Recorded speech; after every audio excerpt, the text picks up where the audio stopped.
Hello everyone, welcome back to my YouTube channel. Guys, इस video में voice जो English grammar का एक मेन पार्ट होता है, आपके एग्जाम्स में जो काफ़ी पूछा जाता है, वो हम कवर करेंगे इस वीडियो सीरीज में। तो ये पहला पार्ट है आपका, इसमें आपका इंट्रोडक्शन होगा और इंट्रोडक्शन के साथ में ही कुछ ज़रूरी बातें और वो जो रूल्स हैं जो आपको याद होने चाहिए किसी भी एक्टिव वॉइस को पैसिव में चेंज करने के लिए, उसके साथ में ही कुछ की पॉइंट्स जो आपको हमेशा लर्न होने चाहिए ताकि आप जल्दी से कोई भी क्वेश्चन आता है वॉइस का तो आप उसको जल्दी से कर पाएं। इसमें एक्टिव वॉइस होता है और पैसिव वॉइस होता है। तो सबसे पहले बात कर लें कि अगर आपको एक्टिव वॉइस और पैसिव वॉइस समझना है तो आपको सबसे पहले टेंस के रूल्स याद होने चाहिए कि अगर इज एम आर आता है किसी स्टेटमेंट में, किसी सेंटेंस में, तो आपको पता होना चाहिए कि वो प्रेजेंट कॉन्टिन्यूअस का फॉर्मेट में लिखा गया है। इसी तरह अगर हैज या हैव का यूज किया गया है किसी टेंस में तो आपको पता होना चाहिए कि वो प्रेजेंट परफेक्ट का सेंटेंस है। तो आपको टेंस के जो रूल्स होते हैं वो आपको लर्न होने चाहिए। आपको पता होना चाहिए कौन सा सेंटेंस कौन से टेंस में लिखा गया है। तो आप पहले वो कर लेंगे तो आपको एक्टिव और पैसिव वॉइस समझने में बहुत ज़्यादा हेल्प मिलने वाली है। अगर आपको अच्छे से नहीं आता तो भी आपको आइडिया इससे लग जाएगा इस वीडियो से। तो अब बात कर लेते हैं कि वॉइस आखिर होता क्या है इंग्लिश ग्रामर में। थोड़ा इसका इंट्रोडक्शन देख लेते हैं। तो वॉइस वो टर्म है, वो वर्ब है जो ये डिस्क्राइब करती है कि कोई वर्ब एक्टिव है या फिर पैसिव है। उस वर्ब का जो यूज किया गया है वो एक्टिवली यूज किया गया है या फिर पैसिवली। जैसे अगर एक्टिव वॉइस में कोई एग्जाम्पल देखें तो वो होगा कि अगर कोई सब्जेक्ट है, जो किसी भी सेंटेंस का कोई सब्जेक्ट है, वो अगर कोई काम कर रहा है, यानी सब्जेक्ट क्या है, एक्टिवली कोई काम कर रहा है, तो वो किस में कहेंगे, हम कहेंगे कि वो एक्टिव वॉइस में लिखा गया है। लेकिन अगर कोई काम है वो किसी सब्जेक्ट पे किया जा रहा है तो हम क्या कहेंगे कि वो पैसिव वॉइस का एक फॉर्मेट है। जैसे कि एग्जाम्पल से समझते हैं। यहाँ पे एक एग्जाम्पल दिया हुआ है आपको, राहुल ईट्स ए मैंगो। तो यहाँ पे जो राहुल है, राहुल क्या है, हमारा सब्जेक्ट है। किसी भी सेंटेंस की स्टार्टिंग किससे होती है, सब्जेक्ट से। तो राहुल जो सब्जेक्ट है वो क्या कर रहा है, ईट्स ए मैंगो, ये वर्ब है हमारी यहाँ पे। और ये एक्टिवली यानी सब्जेक्ट है, वो काम कर रहा है, मैंगो यानी आम को खाने का काम कौन कर रहा है, राहुल। यानी यहाँ पे जो वर्ब है वो एक्टिवली यूज की गई है। बट इन दिस केस आप यहाँ देखेंगे कि a mango is eaten by Rahul. तो जो हमारा ऑब्जेक्ट, जो सब्जेक्ट है हमारा, इस पे कोई और काम कर रहा है। दैट मीन्स आपका सब्जेक्ट और ऑब्जेक्ट जो एक्टिव वॉइस में आपका होता है, ये मैंगो क्या था यहाँ पे, ऑब्जेक्ट। तो पैसिव वॉइस में आपका जो सब्जेक्ट और जो आपका ऑब्जेक्ट होता है वो क्या हो जाता है, इंटरचेंज हो जाता है। तो यहाँ पे जो सब्जेक्ट बन गया ये मैंगो, इस पे काम कौन कर रहा है, राहुल काम कर रहा है, मैंगो कोई काम नहीं कर रहा है। दैट मीन्स यहाँ पे हमने एक्टिव में देखा कि सब्जेक्ट कोई काम करता है तो वो एक्टिव वॉइस होता है। बट कोई काम सब्जेक्ट पे होता है, यहाँ मैंगो पे काम हो रहा है खाने का राहुल के द्वारा, तो ये हो गया आपका पैसिव वॉइस। ये आपका बस इतना ही आप समझ लेंगे तो आपका कोई भी कॉम्पिटिटिव एग्जाम है उसमें ज्यादा कुछ हमें पीएचडी करने की जरूरत नहीं है इसमें। तो अब देख लेते हैं रूल्स कन्वर्ट करने के लिए किसी भी एक्टिव वॉइस को पैसिव वॉइस में चेंज करना, या फिर किसी भी पैसिव वॉइस को एक्टिव वॉइस में चेंज करने के लिए जो रूल्स होते हैं वो कौन कैसे यूज किए जाते हैं, कौन कौन से रूल्स होते हैं, क्या ध्यान में रखना चाहिए आपको, वो सब अभी हम देखते हैं। तो सबसे पहले प्रेजेंट टेंस की बात कर लेते हैं। यह है प्रेजेंट टेंस। सबसे पहले प्रेजेंट टेंस में आता है सिंपल प्रेजेंट टेंस, या उसी का दूसरा नाम है प्रेजेंट इनडेफिनिट टेंस। तो एक्टिव वॉइस और पैसिव वॉइस। एक्टिव वॉइस का एक एग्जांपल यहाँ पे लिखा हुआ है, पॉल ईट्स एन एप्पल। अब इसको हमें पैसिव वॉइस में चेंज करना है। तो पैसिव वॉइस इसका कुछ इस प्रकार होता है, जैसे एक एग्जांपल आपने पहले भी देखा था कि an apple is eaten by Paul. ये आपका कन्वर्ट मैंने कर दिया पैसिव वॉइस में। इसी तरह आपका प्रेजेंट कॉन्टिन्यूअस का एक स्टेटमेंट है यहाँ पे, Paul is eating an apple.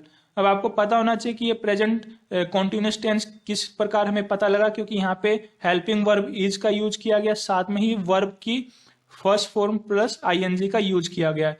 तो इसको पैसिव वॉइस में चेंज करेंगे तो क्या होगा, ये an apple is being eaten by Paul. ये आपका पैसिव वॉइस में चेंज हो गया। अभी घबराने की जरूरत नहीं है, आपको मैं पूरा एक्सप्लेन करूंगा कि मैं कैसे कर पा रहा हूं। इसी तरह प्रेजेंट परफेक्ट टेंस है, इसी एक्टिव वॉइस का एग्जांपल है पोल हैज, यहाँ पे हैज आया, that means present perfect tense का एक एग्जांपल है, has eaten an Apple.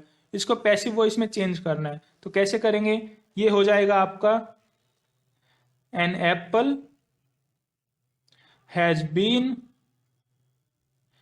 Eaten by पोल।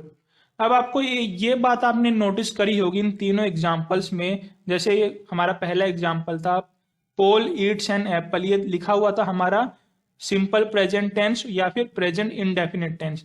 जब हमने इसको पैसिव वॉइस में चेंज करा तो इसमें क्या नई चीज ऐड हुई? यहाँ पे एक तो ऐड हो गया हमारा इज, और दूसरा हमारा ऐड हो गया वर्ब की थर्ड फॉर्म। तो किसी भी एक्टिव वॉइस को पैसिव वॉइस में चेंज करना होता है तो जो भी सेंटेंस जो एक्टिव वॉइस में जिस भी टेंस में लिखा हुआ है उसका जो इमीडिएट नेक्स्ट टेंस आता है, यहाँ जैसे कि यहाँ पे सिंपल प्रेजेंट टेंस था तो इसका इमीडिएट नेक्स्ट कौन सा आएगा? Present continuous tense. ये आपका इसका अगला इमीडिएट टेंस आता है प्रेजेंट कॉन्टिन्यूअस। तो प्रेजेंट कॉन्टिन्यूअस में जो भी आपकी हेल्पिंग वर्ब यूज की जाती है, जैसे प्रेजेंट कॉन्टिन्यूअस में कौन सी हेल्पिंग वर्ब यूज की जाती है? इज, एम और आर, ये तीनों यहाँ पे हेल्पिंग वर्ब यूज होती हैं प्रेजेंट कॉन्टिन्यूअस में। तो यहाँ पे जो भी एक्टिव वॉइस किसी भी टेंस में लिखा हुआ है उसका इमीडिएट नेक्स्ट की हेल्पिंग वर्ब आपकी पैसिव वॉइस में यूज करी जाती है। उसके अलावा जो आपका ऑब्जेक्ट होता है वो आपका बन जाता है सब्जेक्ट। तो यहाँ पे हमने पहले सब्जेक्ट लिखा, उसके बाद उस जो इमीडिएट नेक्स्ट टेंस है उसकी हेल्पिंग वर्ब लिख ली, क्योंकि एन एप्पल एक सिंगुलर है तो हमने इज लगाया। उसके बाद वर्ब की थर्ड फॉर्म यूज की जाती है पैसिव वॉइस में, वो चाहे किसी भी टेंस का पैसिव वॉइस बनाना हो हमेशा वर्ब की थर्ड फॉर्म ही यूज की जाती है। और जो हमारा एक्टिव वॉइस में जो सब्जेक्ट होता है वो पैसिव वॉइस में बन जाता है आपका ऑब्जेक्ट। तो पोल यहाँ पे बन गया ऑब्जेक्ट। तो इसका एक जनरल जो आपका आउटले हो जाता है, एक फॉर्मेट हो जाता है, वो पैसिव वॉइस में ये हो जाता है कि सबसे पहले आपको ऑब्जेक्ट लिखना होगा, देन आपको हेल्पिंग वर्ब को मैं HV से डिनोट कर रहा हूं, उसके बाद आपको वर्ब की थर्ड फॉर्म, देन आपको बाय का यूज करना होता है, देन आपको सब्जेक्ट लिखना होता है जो भी आपका एक्टिव वॉइस में गिवन होता है। तो ये आपका एक जनरल आउटले होता है, आपका एक फॉर्मेट होता है किसी पैसिव वॉइस को लिखने का। इसी तरह आप यहाँ देखें प्रेजेंट कॉन्टिन्यूअस के इमीडिएट नेक्स्ट सेंटेंस कौन सा होता है टेंस?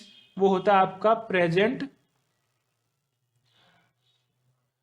तो जो प्रेजेंट कॉन्टिन्यूअस टेंस होता है या फिर पास्ट कॉन्टिन्यूअस टेंस होता है उनमें आपको क्या बात ध्यान रखनी है कॉन्टिन्यूअस टेंसेज में, कि पैसिव में आपको बीइंग ऐड करना होता है और बाकी आपको ऑब्जेक्ट और सब्जेक्ट को इंटरचेंज करना होता है, बाकी सब कुछ आपको सेम रखना होता है। तो जैसे हमने यहाँ पे जो ऑब्जेक्ट है इसको सब्जेक्ट यहाँ पे बना दिया और सब्जेक्ट को हमने ऑब्जेक्ट बना दिया और हमने इज का इज रहने दिया और बीइंग लगा दिया बस, और वर्ब की थर्ड फॉर्म, ये हमारा चेंज हो गया। तो इसी तरह हमें ये बातें ध्यान में रखनी है जो सबसे ज्यादा जरूरी हैं, points to remember from exam point of view. तो जो भी आपका कॉम्पिटिटिव एग्जाम होता है, जैसे आपका CPO वालों के लिए, CGL वालों के मेंस के लिए, या फिर आपका RRB में भी अगर पूछा जाए, या रेलवे या किसी भी कॉम्पिटिटिव एग्जाम में अगर आपका पूछा जाता है पैसिव और एक्टिव वॉइस, तो आपको ये बातें ध्यान में रखनी है कि अगर एक्टिव वॉइस आपका सिंपल प्रेजेंट टेंस में है तो आपको ये जो भी आपके 4 ऑप्शंस गिवन होते हैं, आपके ऑप्शन 1, 2, 3 एंड 4, उन चारों ऑप्शन में आपको ये चीजें ध्यान में रखनी है और कुछ नहीं करना। अगर एक्टिव वॉइस आपका सिंपल प्रेजेंट टेंस में गिवन है तो आपको क्या देखना है? आपको देखना है is, am, are plus verb की थर्ड फॉर्म, ये आपको ध्यान में रखना है। इसी तरह प्रेजेंट कॉन्टिन्यूअस में अगर एक्टिव वॉइस गिवन है तो आपको ध्यान में रखना है is, am, are plus being plus verb की थर्ड फॉर्म। इसी तरह अगर प्रेजेंट परफेक्ट टेंस में गिवन है तो आपको देखना है has, have plus been plus verb की थर्ड फॉर्म। और सिंपल पास्ट में गिवन है तो आपको वॉज, वर प्लस वर्ब की थर्ड फॉर्म, यानी इमीडिएट नेक्स्ट में जो भी आपका टेंस होता है उसकी हेल्पिंग वर्ब आपको यूज कर लेनी है पैसिव फॉर्म में। और पास्ट कॉन्टिन्यूअस में गिवन है तो आपको was verb plus being plus verb की थर्ड फॉर्म। पास्ट परफेक्ट में गिवन है तो हैड बीन प्लस वर्ब की थर्ड फॉर्म। सिंपल फ्यूचर में गिवन है तो विल या shall plus be plus verb की थर्ड फॉर्म। और फ्यूचर परफेक्ट टेंस में आपको विल या shall plus have plus been plus verb की थर्ड फॉर्म। अब यहाँ पे आपने नोटिस किया होगा कि मैंने प्रेजेंट परफेक्ट कॉन्टिन्यूअस मिस कर दिया, पास्ट परफेक्ट कॉन्टिन्यूअस मिस कर दिया और फ्यूचर कॉन्टिन्यूअस और फ्यूचर परफेक्ट कॉन्टिन्यूअस मिस कर दिया। तो जब मैंने मिस किए हैं इनका कोई भी पैसिव फॉर्म यूज नहीं किया जाता और एग्जाम्स में कभी पूछा भी नहीं जाता। कुछ मॉडर्न रिसर्चर्स ने उनके पैसिव फॉर्म बना दिए हैं, आपको इंटरनेट पे मिल जाएंगे, बट आपके एग्जाम पॉइंट ऑफ व्यू से ऐसा कुछ भी नहीं पूछा जाता, इनके कोई पैसिव फॉर्म नहीं होते। तो आपको ये सारे ध्यान में रखना है। अब जो अगला वीडियो आएगा इसका, उसमें हम प्रॉपर आपके क्वेश्चंस जो लास्ट ईयर में आए हुए हैं, आज तक पूछे गए हैं आपके, जैसे आपके सीपीओ मेंस के, सीजीएल मेंस के, जो भी आपके क्वेश्चंस एग्जाम में आए हुए हैं आज तक, उनको डिस्कस करेंगे। उनमें उनको एग्जाम्पल्स को लेके ही हम समझेंगे। जो आपके कॉम्प्लेक्स केसेस आते हैं कुछ, उनमें कैसे अप्लाई करेंगे पैसिव फॉर्म को चेंज करने के लिए।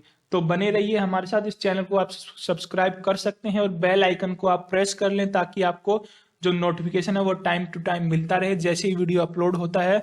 और आप इस वीडियो को लाइक एंड शेयर जरूर कर दें so that maximum people could get benefit out of this video. Thank you so much.